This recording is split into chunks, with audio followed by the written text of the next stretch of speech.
Hello everyone, welcome back. My name's Rick Valentine, back in another lockdown, so I thought we'd look at a different part of the game.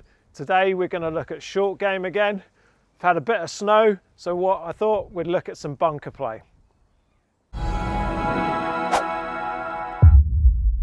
So let's have a look at the bunker play. First of all, and the biggest mistake that I see people make, is the choice of club. If you carry a lob wedge, the temptation is to go straight to your most lofted club whenever you're in a bunker, and you think that that's going to help. As much as the loft is helpful, the problem with the design of lob wedges is they tend to have less bounce. So my lob wedge here has 8 degrees of bounce, whereas my 56, my bunker club, has 12 degrees of bounce, and that extra bounce is really going to help me with my bunker shot. So let's stick with our sand wedge, our 56 with the most bounce for our majority of our bunker shots, and only use our lob wedge when we really have to. So then let's start going through. The main thing is the setup. So first of all, we're just going to open up that club in our hand, give ourselves a little bit of extra loft. So that's turning my 56 probably into about a 58. But what it's also doing is giving me some extra bounce as well to make that even easier. That's just going to cause that club just to glide through the sand, or the snow in this case, and not get too deep, which then causes a lot of problems. So we're going to open up that club face. The next big mistake I see people make is they get really open. They're thinking they're having to really cut across the line a lot. We don't need to cut across the line too much, because when we've got this much loft, and with a bunker shot, it's the only shot in golf we're not going to hit the ball, the direction of the club face is less important. It's more going to go in the direction of our path. So I'm going to keep relatively square to my target. I'm going to open out a little bit.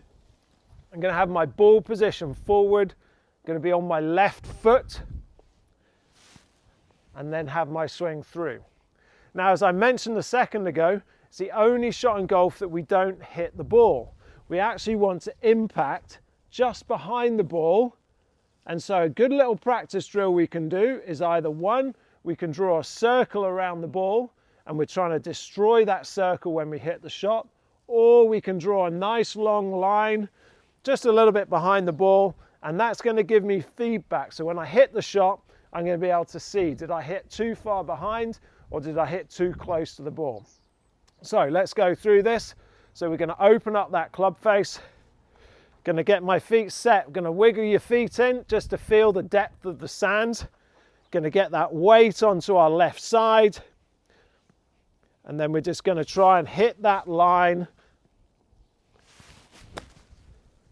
and just pop that up. So when I look here, I can see that my line was here. I've actually hit a little bit too far behind the ball, but I have actually had to dig this snow up a little bit, so that's just making it a little bit trickier. Okay, so just to recap, let's think about our club selection. Go with the sand wedge if you possibly can, extra bounce, and then let's go through the setup. Open up, re-grip, get a feel for the sand under your feet, open up a little bit, but keeping relatively square with our feet here, not getting too open, keep relatively square. We are going to try and maintain that loft on the club as we're working through. Weight onto my left side, and then I'm just trying to impact just behind the ball and just pop it up. Good luck with that. Hope it helps. Leave me some comments, and I look forward to speaking to you again soon.